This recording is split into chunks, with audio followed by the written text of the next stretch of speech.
Devon Brough, well-known author, speaker, and facilitator with a hunger to serve and inspire, knows what it's like when you've hit rock bottom. What is his real-life solution to get unstuck and break free? Well, he shares his honest story in Get Over It, a book about ownership, vision, and most importantly, action. Devon, thank you so much for your time and for teaching us that tough times don't last forever. Francois, thank you so much for having me on your show. I am blessed and in a complete state of flow. Wow, that's amazing, man. And you've been there, Devon. I know that you can't sum up your whole story during this interview, but after suffering years of substance abuse, volatile relationships, and also self-destructive behavior, can you share a few key points and give us a bigger picture maybe of how you got stuck in your own life and how you managed to get out of those bad situations? Absolutely. So it almost sounds like bullet points on a CV. My parents separated when I was 12 years old, and I had a father who then wasn't really present in my life. So through my growth, I felt abandoned from my dad. At 12 years old, we moved from Germany to South Africa. And I was 2 years younger going into high school here in SA. So I was bullied and picked on almost every single day. So abandoned by my dad, bullied by the guys at school. When I came out of school, because I never wanted to be bullied again, I gravitated towards the heavies, the gangsters here in Joburg. And a year and a half after being best friends with this one guy, he pulled a checkbook move on me where I ended up with 18 warrants of arrest. And I actually had to live with 3 Russian working girls for a whole year while I paid back the money because I couldn't go to the cops because he was a dangerous, dangerous guy. So abandonment issues from my dad, abused by men, and now betrayed by my best friend.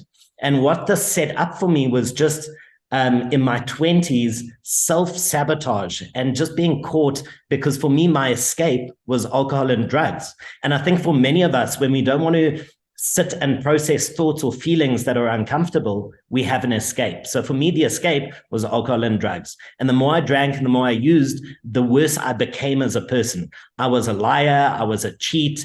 My biggest thing was that I didn't want to feel inadequate in life. So as long as I could win at all costs, which meant being manipulative, divisive, and dishonest, I kind of justified that to myself.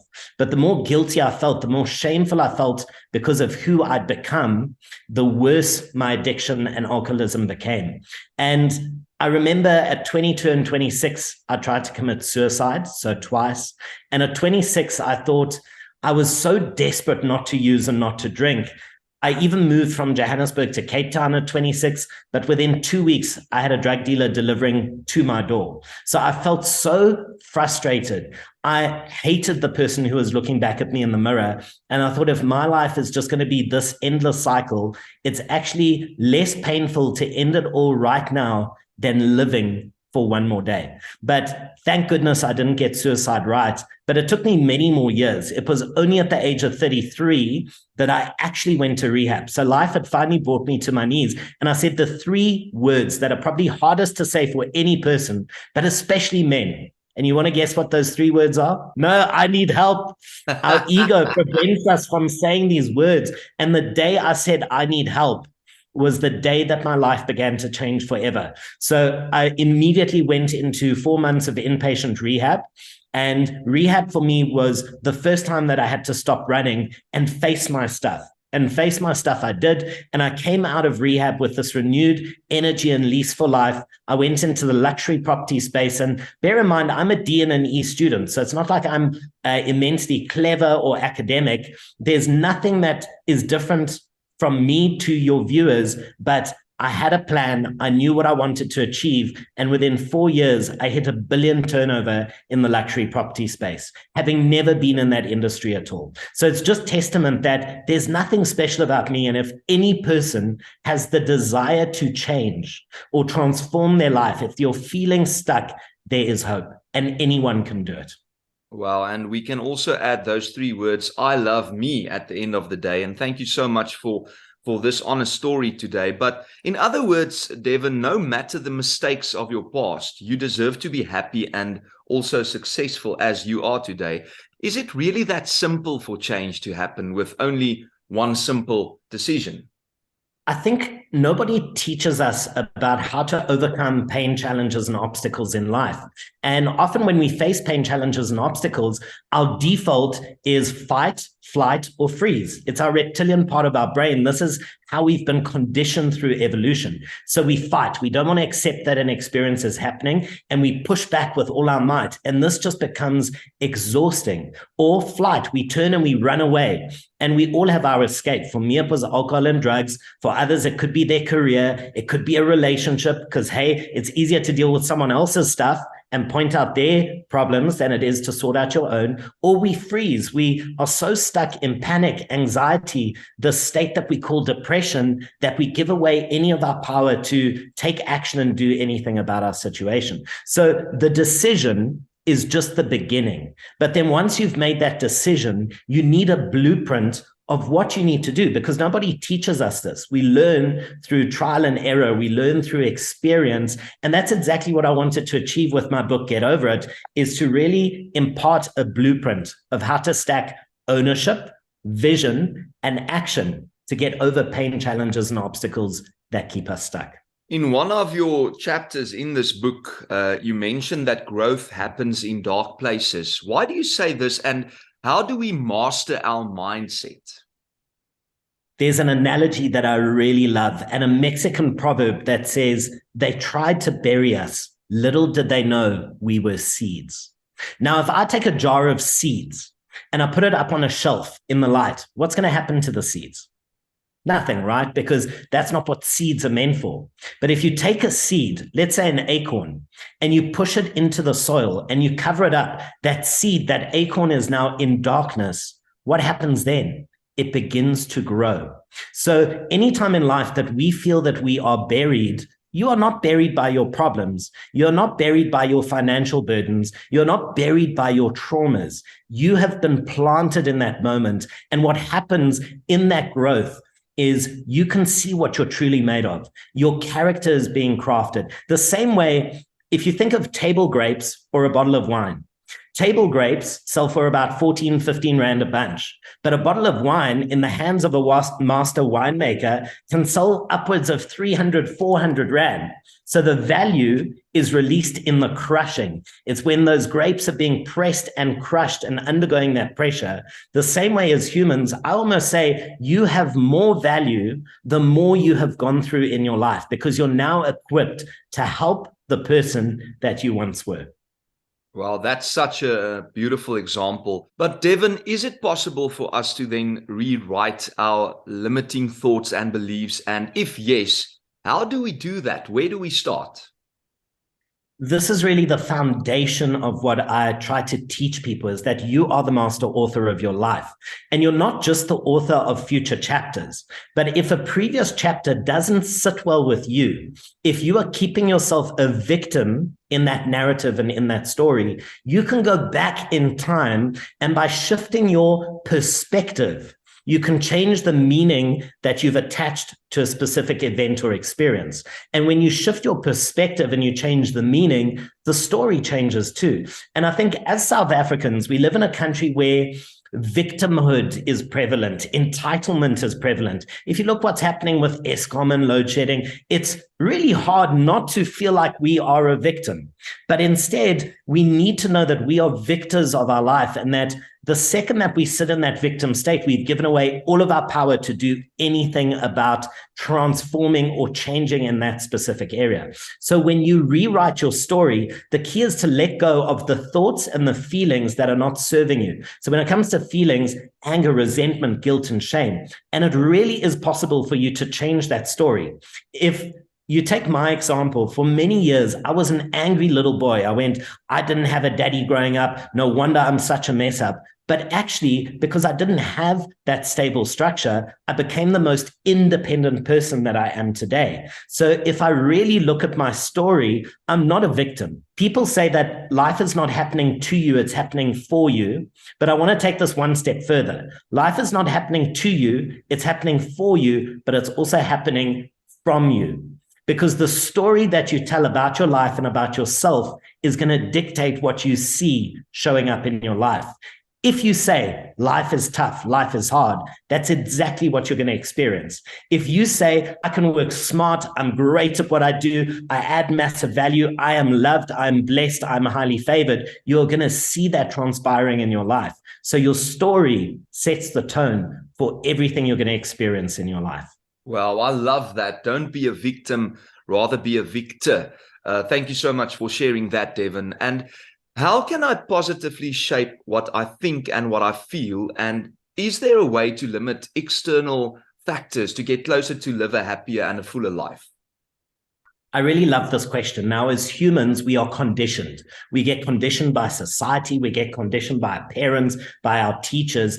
And for so many years, if you might be in your 20s, your 30s, your 40s, wherever you are, if you're feeling stuck, it's years of conditioning that have led you to this point. It's years of your choices, of thoughts, of feelings, and actions that have gotten you to where you are today. So the first step is to realize that your best thinking got you into the mess to start with.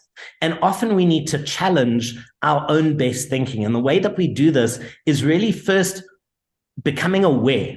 A lot of us go through life with our hands in front of our eyes. So we don't see the light because our hands are covering our eyes. You have to become aware. What thoughts are you thinking on a daily basis? How are you generally feeling? What is your state? And what actions are you taking that actually sabotage your ability to move forward? And what I mean by this is if you're always thinking negatively, worst case scenario, if you're always feeling anxious and stressed out, you can't show up and take positive action. You create a cycle that's either going to be empowering or disempowering. Let's use a salesperson as an example.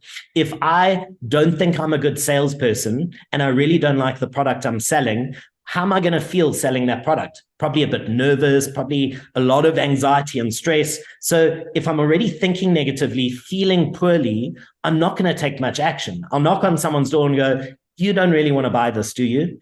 And then the results are going to be poor. And now each time I go around the cycle, it's a self-fulfilling prophecy where I just get poorer and poorer. The performance gets worse and worse. But if I think I'm a great salesperson and this is an incredible product, I'm going to feel excited. I'm actually going to have fun going and selling this product. So I'm going to take massive action. And because I'm taking massive action and I'm feeling excited and I'm thinking great, my results are going to show. So each time I go around the cycle, I'm going to say, see, told you I was a stud and this is a great product. So again, everything first starts as a thought. Your thoughts determine your feelings, and your thoughts and feelings drive your behavior. And as a human being, you have 100% control over your thoughts and feelings. You have no control over what happens in your life. If you go out into today, you have no control whether a car's going to cut you off in traffic, whether a client's going to cancel a deal, whether you're going to find out that your partner's just cheated on you. You do not have control over the event or the experience, but you have full control of how you process the experience, your perception and the thoughts, and how you feel about it, and now how you're going to respond. And that is where your true power lies. Pausing between the event and the response and understanding that your thoughts and your feelings, nobody can make you think or feel a certain way unless you let them.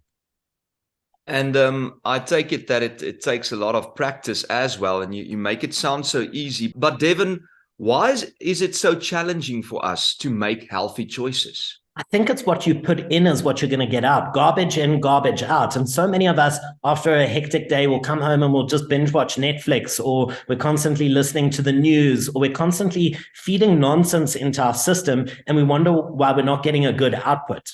But if you're constantly reading, if you're growing, if you're investing in your spiritual growth, your mental growth, your intellectual capability, if you're listening to audiobooks, if you're growing, if you have a growth mindset, it just becomes habitual. And if you think about people of excellence, any celebrity, sports person, someone who's done big things in their life, they are generally people who show up with excellence. And excellence, you don't just wake up one day and you say, hey, I'm going to embody excellence. Excellence is based on the habits, rituals, and routines that you practice every single day. It's winter.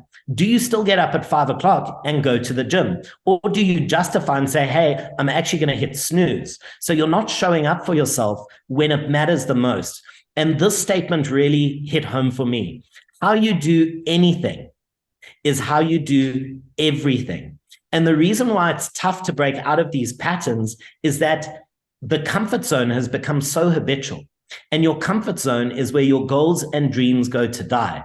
And you said in the beginning, action is this one critical element. And here is a sad statistic. 90% won't, 10% will.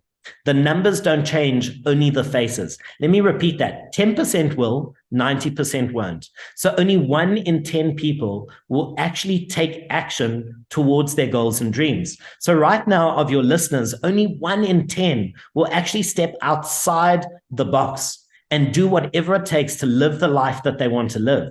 9 out of 10 are probably going to a job that they don't even enjoy, to make money just to pay bills that they don't even want. And they do this year after year and call this a life, which is why sometimes transformation, you need a shock to get out of your comfort zone. And so many people wait for a time of crisis, whether they're lying in the hospital, whether they've just had a massive health scare or something big and scary has happened. And my message today, why wait? If you feel stuck, if you're unhappy with where you are, if you feel like you're not living life to the full, start today. And it starts with awareness and the decision that you deserve more. But Devon, I also need to ask you, because as I'm listening to you, I'm thinking about people and comparison. So you, for instance, say that you need to get up at 4 to be at the gym at 5 a.m. But for somebody else, it might be a 5 p.m. gym class. So how important is it not to compare yourself to other people around you, but to find something that will work for you? So the two thieves of joy, I really believe, are comparison and competition. The only competition is yourself, is the person you were last year. And I love Alan Watts. Alan Watts, a philosopher, he said, you're not obligated to be the same person you were just 5 minutes ago. So your competition and your comparison should be where you were yesterday, last week, last month, and a year ago. That's who I compete with myself.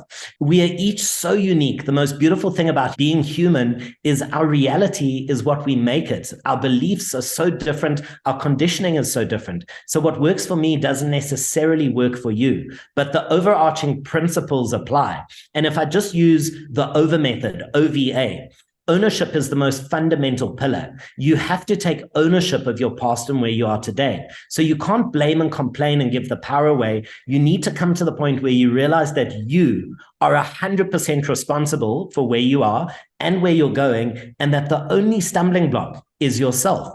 Once you've taken ownership for your life, you can now craft a vision for where you want to be. If you haven't taken ownership and you remain stuck as a victim, your vision is going to be really small. And that's why it's done in this order. And a vision is like your GPS. My GPS is useless unless I put in the destination. So without a vision for your life, you are like a ship with no sails and no rudder. You're bobbing endlessly back and forth, going nowhere slowly on the oceans of life. So once you take ownership for your life, once you craft a vision for where you want to be, the last step is taking massive action. And that's really where rubber meets the road. And I really believe what separates the haves from the have-nots is people who decide that they're going to take action. Every one of your listeners has had an idea for a business, for a book. It's amazing how people come to me and say, wow, it's amazing you wrote a book. And for me, it really wasn't such an amazing thing. It took 3 months to write my book. I'd run a full day workshop and I took my 180 slides from my workshop and I wrote 2 to 3 pages per slide and I ended up with a book. So people think it's amazing because there are so few people who take action. And if there's just one nugget that your listeners want to take away, start moving forward. Because once you move forward, once you take that one action step and you see momentum build, you will be so surprised how the universe, God, whatever your belief system is, will send people and opportunities onto your path to support that forward momentum. Can we just focus on that one word for a moment still? In your book, you refer to how crucial it is to take action towards achieving your life goals. How can we translate our thoughts into action? Because as you say now, a lot of people have these wonderful ideas and dreams, but only maybe 10% will get the opportunity to go into that state of action. Step number one, start writing your thoughts down. So journaling for me has changed my life. Anyone who can't fall asleep at night, it's because your thoughts are whirling around in your brain and your brain doesn't know what to do with it. It's scared that if it lets go of this thought, you're going to forget it. But when you sit with a journal and you physically write it down, whether it's on your phone, your tablet, or actually on paper, it's out of my brain. And all of a sudden at night, my brain goes, okay, it's on a page. I can now switch off and have a peaceful night's sleep. So one, it will improve your quality of sleep. Number two, when you start writing things down on a page, it becomes reality. I remember the day I made 1 million Rand in a single morning.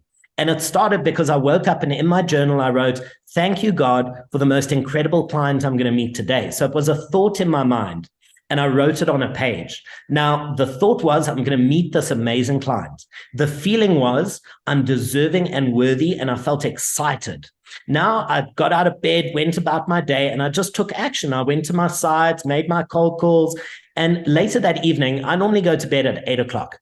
But at 8 o'clock, I had an unknown number that was calling my phone. And most people would understand, hey, why would I answer my phone at 8? Let it go to voicemail. I'll deal with it tomorrow. But because my attitude is I want to serve, I never focus on money. I focus on value and service.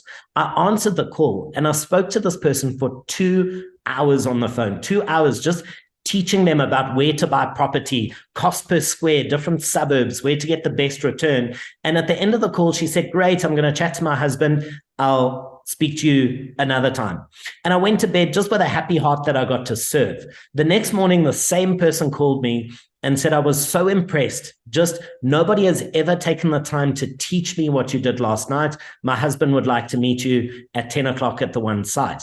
And I got to the site and I see this big black 750 IL bulletproof car arrive. 2 security guards get out. The husband gets out, really humble guy, and just introduces himself by his first name. The wife arrives in a V-Class. Another 2 guards get out. Now go, okay, I'm dealing with some serious investors here. And we view the property and we walk out and he says, what's the best deal you can do? And I said, the best deal is probably 10 million. That's about a 500 grand discount. How long do you need for your bond? And he looked at me and chuckled. He says, no, we'll pay cash in 48 hours. The wife said, jump in my V-Class. I want to see the other development that you were talking about, which was a 15 million cluster in River Club. And we go there. She has a look. She says, we'll take this one too if you feel like you can get a good rental. So one day, 25 million Rand in sales, at 4%, R1 million of commission, just because I aligned my thoughts, my feelings, and my actions. And this is the magic that any person can experience when they take ownership, craft a vision, take massive action, but also align with how they think, how they feel, and how they act. So again, it's not rocket science. If you feel stuck, there are blueprints. There are ways that step by step, you can get yourself out of the rut, becoming aware, starting to be conscious of your thoughts, your feelings, and your actions, writing things down, knowing where you want to be, and then just showing up and doing the little, because a little by little, a little adds up to become a lot.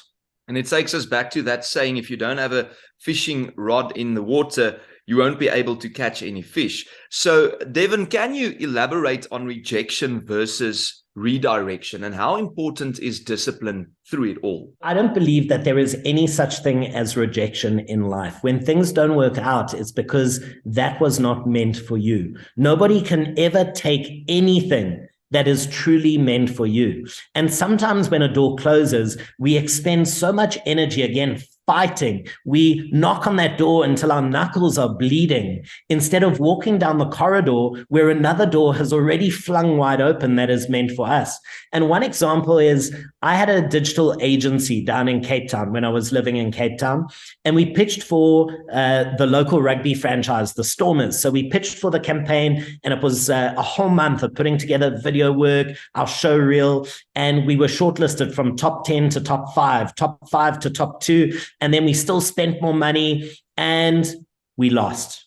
We came second. The other agency won the job. And my 12 staff members at the time were very disheartened. And I said, guys, everything happens for a reason, which is another way of saying everything in life is the perfect experience that we need to have. 3 months down the line, another agency approached us and said, hey, we're also pitching on a rugby franchise.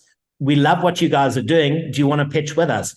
And we pitched with this agency and we won the Springboks for 3 years. So for 3 years, we worked on Springbok Rugby, the Sevens, the Legends campaign. My staff all had pictures with Ibn Etzebeth and their rugby legends. Now, if we had won the Stormer account, we would have been out of the running to pitch on the Springboks because it would have been conflict of interest. So while we were thinking on provincial level, there was a whole nother idea for us to win the national account. So in that moment, that rejection of not getting the local team was so we could get something much, much bigger.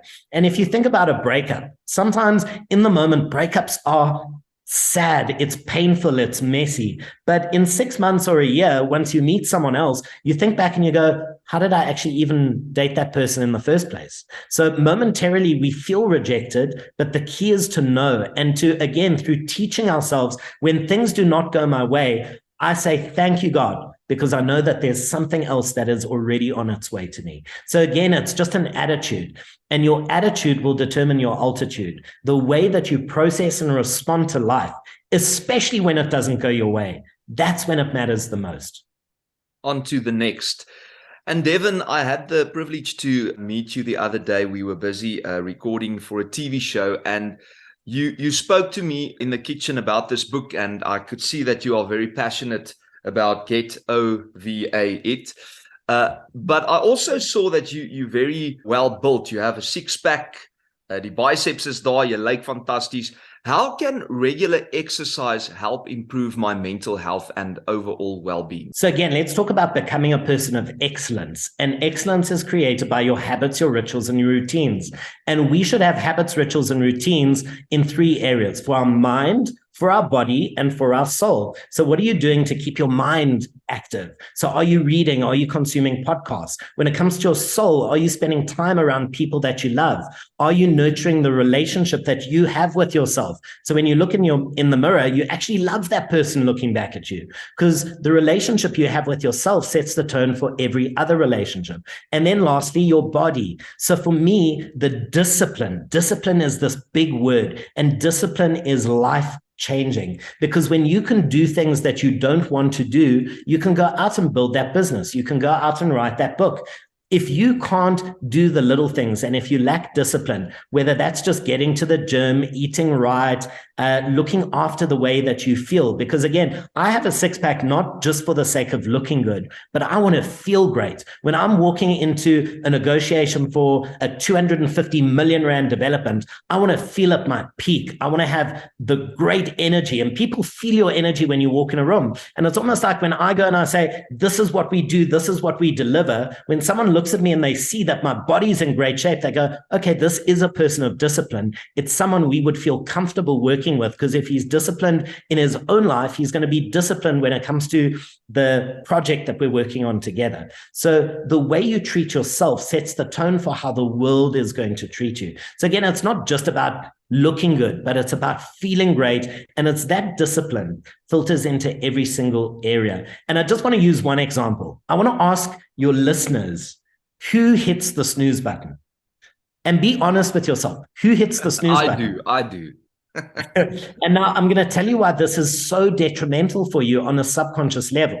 The night before we go to bed, we are setting an intention. An intention is a promise that we're making to ourselves. So you're saying, I promise I'm going to wake up, whether it's at 4, 5, or 6. Now, as your alarm rings the next morning, on a conscious level, especially now in winter, you can justify and have an excuse and say, oh, but it's warm, just 5 more minutes. It's not going to make me any later than what I need to be. So we justify and we have the excuses on a conscious level. On a subconscious level, it's more black and white. I made a promise to myself the night before, and the first thing I do before my feet hit the floor in the morning, I've just broken a promise to myself. And we create this little feedback loop in our subconscious that says, I'm useless and I cannot rely on myself. And if we can't get out of bed, when we say we're going to get out of bed, how are you going to get to the gym? How are you going to have a hard conversation with your romantic partner? How are you going to set a boundary with a family member who's treating you a way that they shouldn't? Or how are you going to get up and go and start that business or take action towards your goals and your dreams? How you do anything is how you do everything. And I believe that every single person is deserving and worthy and more than enough. You deserve to live a life that fulfills you. And I want to sometimes shake people and say, you should be waking up excited to go and do what you do. You need to be in love with your vocation and what you're doing, in love with the person that you are because you're adding value into the world, and in love with the people that you surround yourself with. And in the corner or in the center of that, love for self, love for others, love for what you do, that for me is where true contentment lies. And that is your birthright. It is your birthright to be happy, to live a life filled with love, and not to be pulled down into the lower vibrations of anger, resentment, guilt, and shame. I'm just wondering now, do you ever make time for rest? Rest is really important to me, and I'll give away a little secret. I come home almost every day between 3 and 4 o'clock, and I have a 45-minute nap. So I work smart, not hard. So my belief system is I'm so good at what I do that I don't have to work hard. I don't have to be in the state. A lot of people are in the state where they feel they have to be busy all the time because busyness equates to productivity. But that's not the case. I'm in bed at 8 o'clock every night. I'm asleep by 8:30. Sure, I wake up between 4:30 and 5, so I'm an early riser, but I'm in bed by 8. I've already read, I've listened to podcasts, I've had a video call with some of my best friends. I've fed so many areas of my life. And just to add here, because rest is just part of who we are as a human. Sometimes think of your life as a pizza. Often we only focus on 2 slices, our career and our romantic partner, because those 2 slices for some reason just seem so delicious. And when we focus on those 2 slices, career and romantic partner, the rest of the pizza goes stale. So if something happens in those areas, we've got nothing else to feed on. But you've got to realize that you're made up of your career, your finances, your health, your family, your friends, your hobbies, your romantic partner, your personal growth, your spiritual growth, your contribution, your service. There are so many layers that make us a human being. And if you're feeding every single one of those areas, if something goes wrong in one area, it's like a table with 20 legs. The table will not fall down. But if your table is only built with 3 legs, attack one of the legs and the table comes tumbling down. How do I make a commitment to myself and manage to keep it in the long run? Because as you were speaking now, I was thinking about the bigger picture, but for everybody, it might not seem that simple. You've got to start small. Now, if I'm driving from Johannesburg to Durban or Cape Town at night, my headlights don't have to shine the whole 500 or 1,000 kilometers. I only have to see the next 100 meters. And sometimes we get so stuck because we need this big picture. We want to see the whole way. But I want to encourage you, all you need to know is what's next. The next 100 meters, and show up and do that with excellence. Stop worrying about what you need to do next week, next month, next year. Just start doing the little things. So break this big vision down into what you need to do in the next year, into the months, and then you can just do what needs to be done today. Because if you look after the little adds up and it becomes a lot.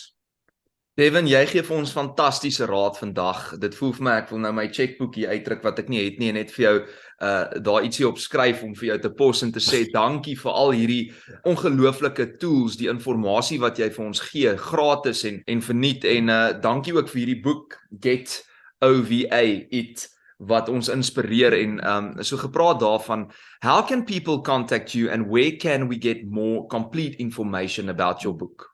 Instagram is my go-to platform. I post videos there every single day, and I post videos of what I'm going through. So if I'm going through a challenge in my life, I unpack it and I make a video and I share with people how I get over my own pain, challenges, and obstacles. So it's very real, it's very raw, and that is the best way that people can communicate with me. I run workshops on a monthly basis, and it's the best way to get information about my book.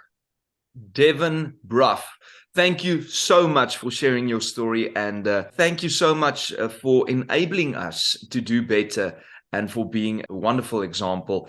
En ek gaan ook hierdie video daar op YouTube gooi as mense dalk weer daarna wil kyk. Ek hoop ek en jy gesels gou weer en sterkte met daai besige skedule en om die res van Suid-Afrika en die wêreld te inspireer. I feel so inspired. Ek gaan sommer nou dadelik gym toe.